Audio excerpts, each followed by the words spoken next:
Hindi na normal ang aking buhay. Hindi na pagkaraniwan ang pagkatao ko, sir. Itutuloy namin ang aming pagpapakahal.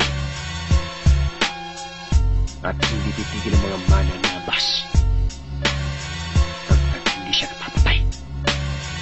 Mga barang malakoka, diretso sa utak ang bawat linya. Sumisibak na bangkay bagat ako'y patay mali siya. Aking pagkasadista di mo maipipinta. Tutuhugan kita ng kawayan para mababoy lang kita. Wala nang sing bubrutal at kung ayaw mong maniwala, tatanggalin ko mga buto mo na para bang mariwana. Wala nang iitim pa sa mga balak ko. Di ako doktor pero kaya ko saksakan ng tubo ang baga mo. Nagmumumog ng lason kaya pamatay ang aking boses. Salita ko'y mas konkreto pa sa tableta ni Moises. Di ka makakatakas kahit magtago sa iyong lungga. Susunugin ko ang bahay mo na para bang suka. Mga makatang puro forma di nyo na lang tanggapin na mas malakas ang dating ko sa rumaragas ang tren. At kung kabataan ng pag-asa ng kinabukasan, aanakan ni arkitekto lahat ng kababaihan. Kahit sino'y di uurungan sa balagtasan o suntukan. Malayo ako maging pare, di lang bata, kaya ko patulan. Kayo'y ayoko pakinggan, kanta nyo'y nakakarindi. Matutuwa lang sa makakarinig niya na kung sila'y mga bingi. Hinahamon ko ang mga nagsabing di ako pinakamalakas. Imbitasyon ko sa inyo ay para mga hita ng puta parati lang bukas. Ako nag-iisang batas sa away, ako tunay na halima. Mukhang litrato lang kayo pag inarap ko walang gumagalaw. Mga linya ko'y mababaw, daw isa lang aking paksa. Sa totoo ilang milyon din yan, ganon kasi kadami supot sa ating bansa. Estilo ko'y walang hiya para madamang nakaubad. Estilo nyo'y para ekonomiya natin imposibleng umunlad. Kung meron man tinatamad, makinig dito at pumalakpak. Tangina sana mamatay sa gutom ang inyong mga anak. At ang oras na kayo sumisiba kapag meron palakol. At nilalabasan lang kayo pa nakikinig sa akin habang nag-judge ako. Ang aking pagkatao'y nababalot ng hiwaga. Ang nagtulak kina Adan at Eva upang magkasala.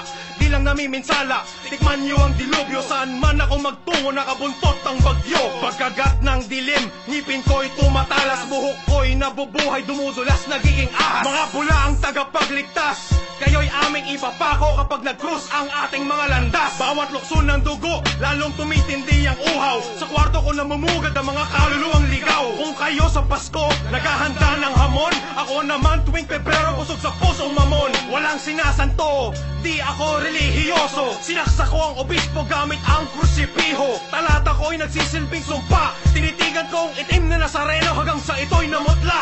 Ito'y hindi awit ng pag-asa, ito'y awit ng parusa. Sa mga masang binulag na mga bobong propeta, di patok sa takilya ang pagbuhos ng bituka. Babaeng bangkay na sariwa, pinaliliguan ko ng similya. At wala akong pakialam kung kayo nasasaktan. Hinahamon ko sa digmaan ang buong sangkatauhan. Laban sa lahat, yan ang aking prinsipyo. May pangil, sungay at buntot ang aking anino. Kaya maniwala ka sa mga kwento, isara ang pinto sa iyong kwarto. Ako'y uhaw sa dugo, si Taning siya ang aking disipulo. Sa aking dagat ng buhay, may lumulutang na puot. Bubuksan ko ang tiyan mo, meron ka pang utang na loob. Humakbang paluhod, ako ang prinsipe ng kadiliman. Mga madlang manonood, nilalaslas ang lalamunan. Dahil di nila masikmura ang katotohanan, masyadong masakit at malagim. Nasisidaw lamang ako kapag kakapaligiran ay madilim. Pilipino ka hanggang mamatay, gigripuhan kita at maglalaro ng sungka sa iyong bangkay. At sa iyong lamay, bababuhin ko nanay mo sa taas ng iyong kabaong. Nanonood sa sahig yung mga kamag-anak mong aking nilason. Mag-ingat ang mga tupa sa padibong ng leon. Sinabi ko may battle sa isang gusali at pinasabugan yung mga jejemon. Naniniwala ako sa karma, naging pari ako sa Espanya para manggahasa ng Kastila. Bibigkasin ko sa sariling wika ang Ave Maria habang pinapatakan ng iyong mata ng pagkit ng kandila. Papatikimin kita ng usisya, ako ang hukom na magmamartilyo sa iyong dila at ibababad sa kumukulong mantika. Pumaparusa ako ng walang mali siya,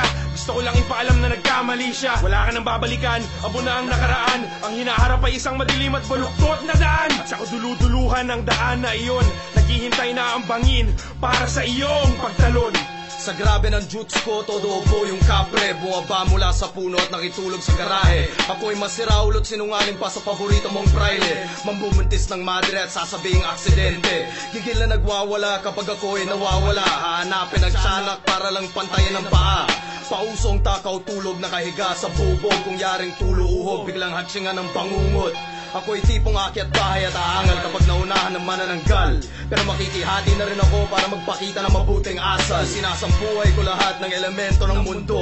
Hampas lupang nagsusulat sa tubig, naglalaro ng apoy at mahangin ang ulo. Di sadya ang aking yabang pagdating sa suntukan. Pero madali lang manalo kahit di patas ang laban. Kahit parehong kamao ang katapat, sa aking kaliwang kamay mabigat, nakapwesto sa bewang. Yung kabila magaan, kaya ka literal na may isahan. Matakot ka kapag magkaabutan tayong dalawa sa liblib. Sa pagkapatay gutom ko, minamata na kita, lalo na yung daga sa dibdib. Astig, balita ko rin masarap daw yung utak ng matching.